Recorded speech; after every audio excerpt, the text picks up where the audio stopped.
aastapäevale ja Riigikogu valimistele. Kui tavaliselt on 2 asja, siis kahest oli kõik valid olulised. Aastapäev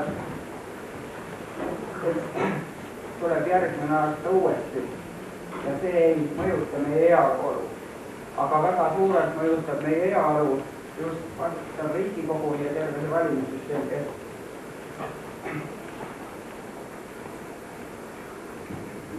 Milline on Riigikogu funktsioon? Riigikogu peab kavandama ruumi, mille ehitab valmis valitsus ja selles ruumis siis hakkab tegutsema kohalik omavalitsus. Ja sellepärast on see aastaks õnnelik aasta, et toimuvad sügisel kohalikud omavalitsuste valimised ja kui arukalt valida, siis tekib üks meeskond, kes on selline olukord. Hakkavad seda õiget asja edasi viima. Aga täna on siiski kord täiskasvanute käes, et nemad saavad rääkida ja üldiselt täna õhtust kava ma tutvustan, mis saab üldse õhtune ajakava. Kõigepealt, Henn ütles ka, et minu nimi on Mando Maasing, siis kui midagi viltu läheb, siis teab, kelle peale näpuga näidatagi vähemalt ja pidaks nimi meeles selle pärast. Nii, õhtu saab olema niimoodi, kõigepealt kandidaadid tutvustavad endid, seda järjekorda ma ka siis ütlen, selle peale kulutame võib-olla 25-30 minutit ära, kui nüüd kandidaate rohkem juurde tule, kes siin kohal on. See on sellepärast siis, et ka kohalik, keda me täpselt ei tunne, siis näeme vähemalt näost näkkugi ära, kui palju me selle aja jooksul jõuame seda elulugu rääkida, kas see ongi nii tähtis alati. Nii, selle järgi siis tsirkust, nagu juba vanas Roomas oli ikkagi, et tsirkust ja leiba tead, siis on seda, muidugi mõeldaks seda, et see oleks alati tasakaalus tsirkus ja leib, et kui tsirkus liiga paljuks jääb, kindlasti leiba vähem. Ja ega pärast seda tsirkust siis on, kui kellegi veel küsimusi on, küsimus ennem võib-olla ei esita, kui tutvustas, need küsimused esitame pärast, kui just nii väga pakilesti on, ega keerama kedagi ei jaksa.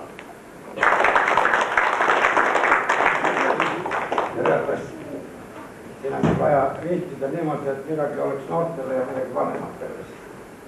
Ma ütleks nii palju, et mul on muidugi halb võimalus olnud juurus käia, kuigi surnuaial mõnikord olen vaikselt käinud. Ka seda sellepärast, et mul siin terve rida esivanemaid on, aga enam vist sugulasi ei ole. Vähemalt ma ei tea. Ja kes seda lugu nüüd täpsemalt teada tahab, see võib võtta mõrast, kui ta siit lahkub. Mul on 20 raamatut ühe juurukihelkonna mehe saatuses, see oli mu isa ja ema kirjavahetus nõuksest ajast, mis on õige ammune, eriti noortele, täiesti kauge, aga mõned vanused ja mäletavad ise. See oli siis, kui Eestis palju inimesi vangi pandi ja Siberisse läksid ja siis sai ka natukene kirjutada. Need kirjad mõlemad poolt olid alles ja ma kunagi juba mitu aasta tagasi tegin seda raamatut veel vana ettekujutusega natuke palju ja nüüd on nagu keldrisse järele jäänud, et ma lihtsalt kannan teda mööda Eestit laiali, et keldrit kinni ei hoiaks, kui öelda. Aga muidu eks te ise näe. Nüüd räägiksin mõne sõna, et mitte kõiki küsimusi üritada ette aimata ja ära vastata, sest neid võib olla õige palju. Mis valimised ikkagi on ja mis osa selle Riigikogul võiks olla, tema maine ei ole hea, nagu võib-olla isegi on mõnevõrra liiga tehtud. Ma olen nüüd 3 näinud, kui võtta see viimane ülemnõukogu ka hulka, mis on siiski oli ka enam-vähem vabalt valitud, kuigi mitte põhiseaduse järgi. Ja olid seal lisatingimused, keda pidi kindlasti hulka võtma. Aga nüüd, kui arvatakse, vahel on mõnes külas, ma olen kuulnud nüüd ka ringi sõites, et nagu kõige parem mees või naine, keda Riigikogusse valida, peaks oma valla jaoks töötama. see on natuke liialdatud ettekujutus, tegelikult on selleks mõeldud meil omavalitsused, hea küll, et nad on siin ja seal veel väga nõrgad ja volikogud ei tee midagi, aga tegelikult ikkagi ühe valla piires peab asju ajama volikogul, suurema jao asju, mis inimesel iga päev aja läheb, selleks parlamenti või Riigikogu kokku ei kutsuta. Õieti, see on isegi natukene ülekohtune see nõue, aga ma tean, et see on ka teistel maadel, et pea, ütleme, Eestis on läinud kõnekäänuliseks see oma kooli katus ja tänavu aasta lisandus või detsembris olid siis oma valla maanteelõigud, mis iga kandidaatid iga kaugelt, aga paljud pakkusid, et mingi 5 kilomeetrit maanteed sinna valda ja teised. Kõigil on aru saadud, et maanteed nii ei saa ehitada, et kuskil ehitad 5 kilomeetrit, mis kuhugi ei vii, ütleme veel, või on ka mõlemad otsad siis jälle auklikud. Kas mingi kohalik klubi või keegi organisaator, kes tõepoolest selle aja kokku lepib, sest et niimoodi umbes tulla, ega see ei olegi päris väga hea ja tänuväärne, siis tavaliselt, eriti kui tsirkust ka ei ole, kuigi palju inimesi ju kokku ei saa praeguses Eestis, sest et noorematel on absoluutselt palju tegemist ja tööd ja oma asju ajada ja nii edasi. Natukene paremaks ja see sõltub nagu natukene ka valijatest, keda nad ikkagi valivad. Seda oli jõudselt raske teha, oli siiamaale. Sellepärast, et üle-eelmistel valimistel oli üle 40 erakonna. Eelmistel oli vist 34. See võtab silmades kirjuks, ei tunne ka isiklikult, ei tea, kes see parem on, kes see halvem. Mõni inimene peaks meenutama, et see oli see päev, kui toonane Ülemnõukogu võttis vastu Eesti inimeste suveräänsusdeklaratsiooni, millega teatas, et Eesti seadused on ülemad kui Nõukogude Liidu omad ja kogu praktiliselt võim Eestit peab kuuluma Eesti. Ma olin siis ajakirjanik Rahva Hääles sellest ajast peale 10 aastat seda Toompea lossi just pidevalt kulutanud, küll juba teiste lehtede nime all, sest Rahva Hääles sai Eesti sõnumid siis sõnumile, hiljem juba Postimees mulle üldse. Ja ma olen neid mehi seal näinud nii eelviimast Ülemnõukogu, viimast Ülemnõukogu, esimest Riigikogu pärast sõda ja nüüd seda teist Riigikogu. Ja küll mõõdukatele on alla võib-olla kõik, mitte alati kõige paremini välja tulnud. Vigu on teinud kõik, eksinud on kõik, on aru saada sellepärast, et algusasi keegi pole õppinud poliitikuna. Aga vähemalt üks asi on see, mis mulle nende juures on meeldinud. Ja näiteks Siiasmaa on nagu nausad. Üle-eelmine peaminister, kes Eesti Vabariigil oli, pärast seda, kui ta poliitikuameti maha pani või puhkustada oma miljonitega, Andres Tarand pärast seda, kui ta peaministri ameti maha pani, seda ei saa teha, sellepärast tema iseloom seda ei luba. Nendest uuest inimesest, kes praegu Toompea Riigikogu mõõdukate fraktsioonis on, ei tea ma ühtegi, kes oleks kasutanud parlamenti selleks, et oma taskust täis ajada. Nad ei ole ka omavahelisi kõnelusi lindistanud. Nii et nad on ausad nii valijate suhtes kui ka omavahelises suhtes. See oli just see põhjus, mis mind, ma ütlen otsa, sundis mõõdukate põhine. Nii, aga ma praegu rohkem midagi öelda ei saa, lubadusi anda Andres ei luba, jätame siis lubadused andmata. Täname. No nüüd on ikkagi aeg meie Haavile ja natuke kaugemat sõna õunaku.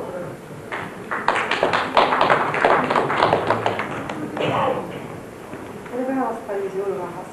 Mina olen teil varustatud ja kaugemalt ilmselt seetõttu pean ka ennast natukene põhjalikumalt tutvustama. Minu nimi on Tiina Õunapuu ja olen pärit Keilast. Töötan küll momendil Tallinnas kesklinna valitsuses ja olen nii-öelda pressinõunik. Aga samal ajal olen ka eelmistest valimistest Keila linnavolikogu aseesimees ja juhatan ka kultuurikomisjoni, nii et külalt oli õige paik, kus rääkida. Miks nii noor ja miks naine ja miks Riigikogusse? Omal nahal olen tundnud meeles ja kuulda on, et sama probleem on ka väga paljudes kohtades mujal. Naisi peab rohkem olema, ka noori peab rohkem olema. Kahjuks on meeste ja naiste huvid natukene erinevad ja rõhuasetused natuke erinevad. Ja seda on kohe tunda, kui keskmine vanus on, ütleme seal üle 55 juba mingisuguses ühenduses. Mõned probleemid jäävad lihtsalt rahaplaanile ja neile ei pöörata nii suurt tähelepanu.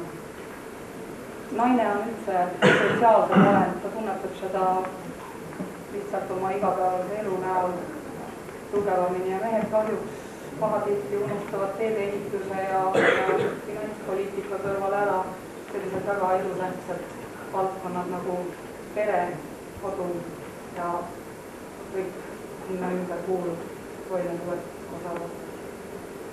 Sellepärast leian, et võib-olla peaks neile suurtele tähtsatele ja teaduslikud meestele natukene konkurentsi pakkuma ja võib-olla õnnestub midagi ära teha, aga kas siis kui mitte mul, siis mõnel teisel noorel või mõnel teisel naisel, aga üks on kindel, et rohkem peab neid Riigikogus kindlasti olema. Suur tänu! Edasi järgmist Tõnu Treian, palun.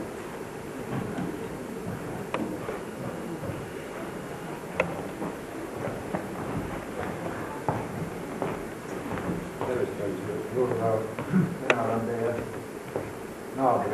naabrimaalt, olen Kehtna vallast ja elan Kaareperis. Miks ma lähen Riigikogu? Miks ma kandideerin? Sellepärast, et ma olen näinud eelmise Riigikogu, ma olen näinud nagu tegemisi ja mulle see ei ole meeldiv, kuidas nad on käitunud. Kuidas nad on rahvaga käitunud. Nüüd on suund sinna, et saaks neid erakondlikud valimised. See sõltub teist valijad. Kas need tulevad erakondlikud valimised, kas te toetate erakondasid, kas te hakkate valimiste vahepeal ka erakondadega tööle, nende käest nõudma, keda te olete valinud, nende erakondade käest. Ja väga palju on niisuguseid asju, mis oleks vaja teistmoodi teha. Aga täna ütleksin veel nii palju, et kui nüüd minna valima, valida võtta meid mõõdukaid, me olen praegu veel Rahvaerakonna Rakla nagu osakonna esimees. No, me kandideerime koos mõõdukatega. Kavas on, plaanis on ühineda, mismoodi see läheb. See on tuleviku küsimuse pärast valimisi küsimus. Ma ei oskagi eriti palju teile midagi rääkida, lubada ei tahaks midagi, aga tahaks, et kõigil inimestel läheks hästi ja keskmine inimene elaks enda palgas ja tal oleks turvaline.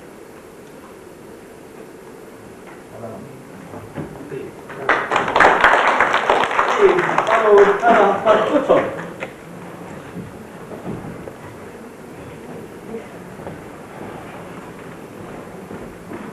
Tere, ma olen lausa jõudnud täna niisuguseks korralikuks esimeseks valmistama tööd ja üldiselt tutvustada Mart Mutso ja alustan üle 50.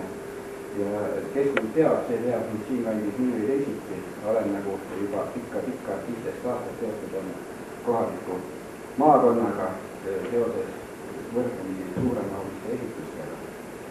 Nii Prillimäel kui Kuimetsas kui Kaljus ja siis muidugi Harju maakonnas ka palju. Ja siis oman nagu väikest metsatalu kohta siin Kuimetsa Mahka soo ajaloolises kohas. Ja olen nagu ühe jala, viimastel aastatel on kuidagi see asi kohalik side jäänud natuke tagasihoidlikumaks seoses sellega, et olen vedanud rahvusvahelist ehitusettevõtet ja aeg-ajalt inimestega suhtlemiseks nappus tehtud. See, mis on, see nagu ei maksa midagi, maksab see, mis on täna ja mida me võime veel teha homme. No momendid on veel niimoodi, et ma nagu olen võrdlemisi palju selle võimaldatud töö, nii et selle 10 aastas ettevõtluse jooksul oli 1000 inimest on saanud nagu töö, nendest 1/4 on ka töötanud siin piiri taga ja siis muidugi käendan momendil, kus õppeplaanusid noortele, nagu tulevik ja kohalikult võiks muidugi seda öelda, et paar aastat tagasi sai nagu veel kontaktide taastamiseks osaletud selle maakonna abituurientide päeval. Ja milleks nüüd viimane küsimus on, miks ma siis kandideerin või ma ei oskagi midagi muud teistmoodi nagu asjale kaasa aidata, sest et oli 8 aastat tagasi, kui me saime ehituskrediidi, kui sugulased tuttavad garanteerisid oma maadega Saksamaalt, et me saime Eestisse ehituskrediidi, ehitasime ja inimesed said tööd ja siis, kui tekkis niisugune olukord, et 4 aastat tagasi ei tulnud need inimesed võimule, millest nagu nii paljud räägivad ja siis tuttavad sugulased kellelgi lääne pool ütlesid, et miks te lasite ja nüüd 4 aastat ma ei ole ükski lääne krediiti saanud. Momendil on niimoodi, et küsimused on just momendil päevakorras ja kõik nüüd oleme sellest, kuidasmoodi lähevad valimised ja kui need tõesti nii ei lähe, nagu peaks minema, siis juhtub niimoodi, et mis mul vaatan ka võib-olla ametniku töö peale nii vanemas eas ja kas ma enam niisugust ettevõtlust enam üldse suudan vedada, et praegu see raha vaakub on nagu viimasel ajal niisugust väga paljudel nagu võimaldanud vähe ja korralikku teinud. Tänan. Tere õhtus ka minu poolt. Mina olen nüüd täie õiguslik Juuru valla elanik. Võib-olla, vaid kindlasti kõik vanemad teavad ja tunnevad mind enne 90.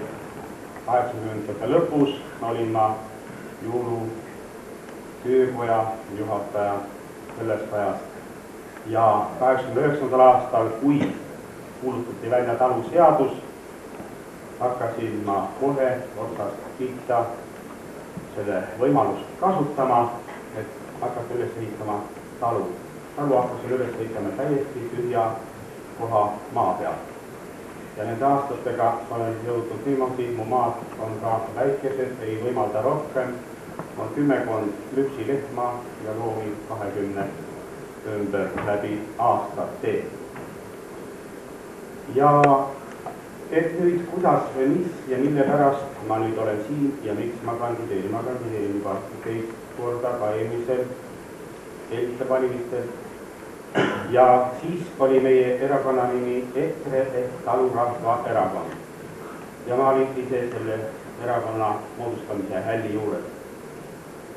See sai alguse sellest, et enne seda eelnevalt kõik linnamehed olid niivõrd maaeluga nagu nõus ja seotud, ütlesid, mis teie maamehed nüüd hakkate selle poliitikaga tegelema, teie tehke oma tööd, küll meie teie asja ajame. Muidugi, millest on palju juttu tehtud, et katastroofi aasta ja see loodusõnnetuste aeg, see ei pea mina seda mitte õigeks, sellepärast et meil Eestis ei ole kunagi 3 võrdset aasta aega, kevad, suvi ja sügis, kus meil oleks hea olla. Siin on põhjused hoopis sügavamal ja kaugemal. Kõik on hakanud sellest, et kolhoosid liiga järsult lammutati ära, sunduslikult talude peale minek. Seda ei oleks tohtinud selliselt teha, oleks pidanud sujuvalt minema. Ja kes jäid ühistud, jäi virelema ja seda ka tead siinkandis, samas kuulu, mismoodi on ja virelevad veel mõned ja ära lõpetanud. Ja samuti ka talud on väga paljud juba lõpetanud oma tegevuse, me läinud ära linna tööle, sest inimestel ei pea närvid vastu.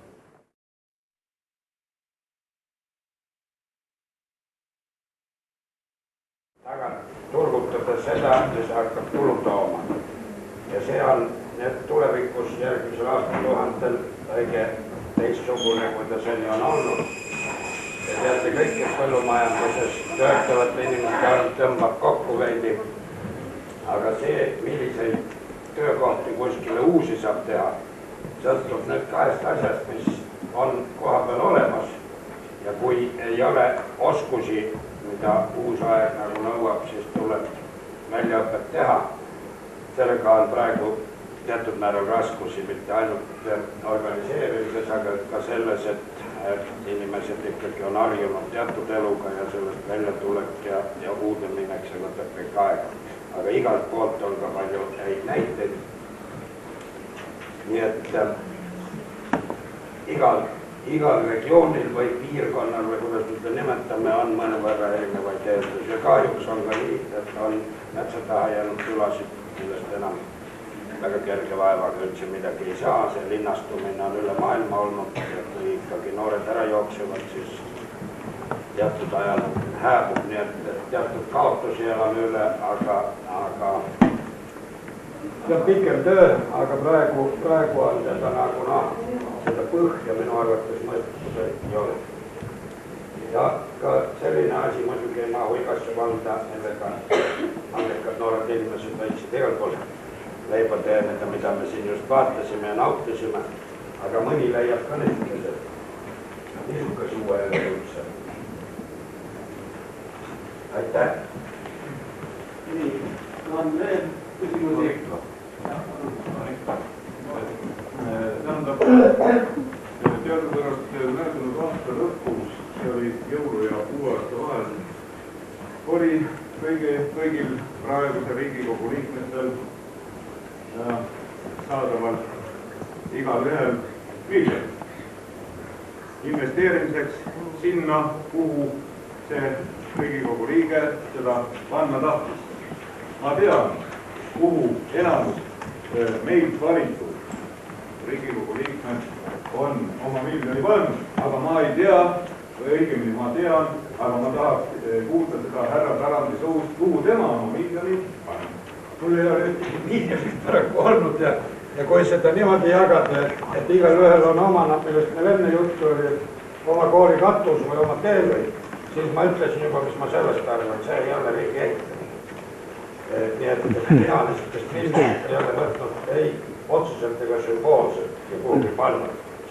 Valima minna ja kõiki head teile ja kõigile kainet mõistust. Nii, ma tänan.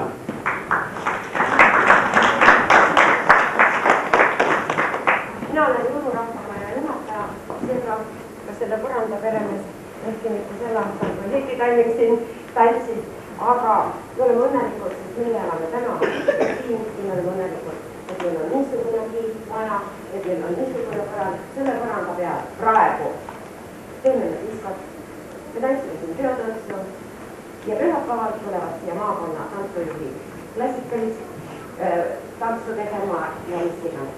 Nii et me oleme õnnelikud, et Jõulul on selline rahvamaja olemas ja selle eest on omavalitsus head seisnud, kõigi käest meie hakka küsitud. Nii, ja nagu saatuse pilde, härra Tarandile mälestuseks või teie erakonnale Jõulu rahvamaja siluetiga taldrik. Meil tulevad suvel jõulupihalkonna päevad ja äkki te seda taldrikut kuskil laua peal näete, siis tuleb meelde, et olete üle Nassijõulu pihalkonna päevadele ja kui te kutse kaotel saate, äkki te siis siia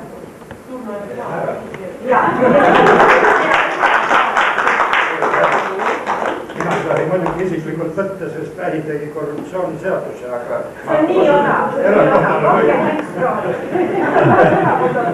nii, ja mul on olemas ka Jõulukooli almanat küll 97. aastast, selle ma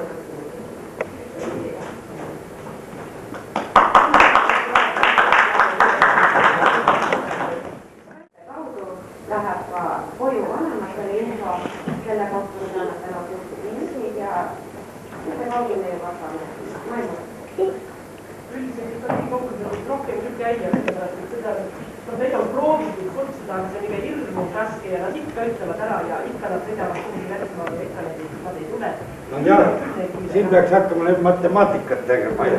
Tähendab, siin on Rapla, maavanem on kutsunud need, kes siin Harju Rapla on ja minul on õnnestunud 1 kord 3 käia näiteks. Ja tõepoolest on niimoodi, et mis on hästi tuntud. Asi on see, et teie mees Arvase Kaiumees pani seal ette, et ma tuleb lugeda need istutud tunnid ära, mis saalis on, kui te telekast aeg-ajalt oletegi näinud tühi saal, eks ole. See on tegelikult väga mõjuv, aga nüüd ma tegin huvi pärast, ma lugesin näiteks, mis on inimesed, need, kes sinna valitud on, kirjutanud artikleid. Ka vaja, selle auditoorium on isegi mõnevõrra laiem, siis tuleb jälle täiesti teistsugune pilt. Kõige parem on näiteks Alatalu, kes ka ei puudu üldiselt. Aga on ka Jea Savisaar, kes üpris palju puudub, sest peab olema ja Jaan ka Gräzin, kes väga palju puudub. Aga seal on 2 asja nüüd. Tegelikult kõige olulisem on võib-olla, mis seda parlamendi tegevase tööd iseloomustab komisjonis. Ja see on asi, mis on täiesti vargus. Seal nüüd õieti viivitakse need paragrahvid nii hästi valvasti, kui nad kunagi välja tulevad, mis seadustes on. Ja sellepärast nüüd järgmises koosseisus on niisugused jutud olnud, ma loodan, et see läheb läbi ja kuidas see käib. See parandaks natukene nagu seda õhkkonda, et seal on ikkagi näha, et polegi nii lihtne alati lahendada, kui üks pool surub üht ja teine teist ja kuidas see asi siis käib seal õieti. Ja välismaa on ka niisugune, et muidugi on kahjuks iga kord on ka turismimaiku juures. Eestist on ka käinud suuremad delegatsioonid, kui Eestile vaja oleks, sest et 1-2 inimest saaksid enam-vähem asjad aetud, mis meil vaja on ja kõik ei ole samaväärsed, on igasugu. Aga päris nüüd kõrvale jääda jälle seda luksust ei saa lubada, sest seal käib ka niisugune pähemäärimine nagu toomka koridorides. Ja meie näiteks oleme kannatanud aastaid ikkagi selle all, et Venemaa on väitnud, et me rikume kogu aeg inimõigusi. Kui me neile, ega nende parlamendi liikmed ka nii väga kõik ei tea ja seda väikest üldse teab eestlased. See jutt on näiteks olnud ikkagi nii tribüünid kui koridorides suhteliselt vajalik, et natukenegi ja lähemal meil on õnnestunud Rootsis, Norras, Taanis, Soomest rääkimata keegi ei süüdistanud. See asi on selge, aga muidugi hispaanlased ei tea, mis ikka nende suhtumise on. Seal peaks rohkem käima. Nii et see asi on tunduvalt keerulisem, aga taotakse seda tühja saali aastate peale, nagu inimesed tuleb muidugi ette, et nagu poolest. Pappivist on. Tegelikult istutakse tubades, kohtutakse aeg-ajalt ja mõne juru inimesega. Kõiki rääkitakse. Aga mul, aga mitte nii hull.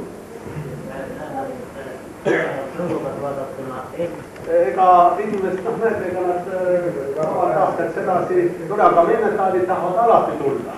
Ja kui räägid, et näe, niisugune nii tuleb, nagu nii klaarikud aasta naine ja siis tuli pidurdada, kõik tahtsid väga palju esineda, aga siis sai 2 pala peale viia, sest nad tulid ilusti välja ja see on minu meelest, seal ei ole midagi halba, seal oli ainult head, inimesed tulid, kõik olime laudade ääres, istusime vabalt ja sai räägitud, see oli väga tore. Eks seda alati tuleb vaadata, on ikkagi vaja seda tuulundust inimestele seal pereka eest kodust ka välja tuua ja ikkagi ühiskonna elu vastu huvi tundma panna ja praegu tulebki välja, et see vanem põlvkond kõige rohkem asjast huvitatud ongi ja hea seegi veel. Aga annaks nüüd, et see aeg oleks lühem, et hästi kui 4 aastaga jõuaks nõuda, niikuinii on osa inimesed, kui maal kunagi valimisi käia, aga praegu, et see öeldaks, kui on tarviski, see on nagu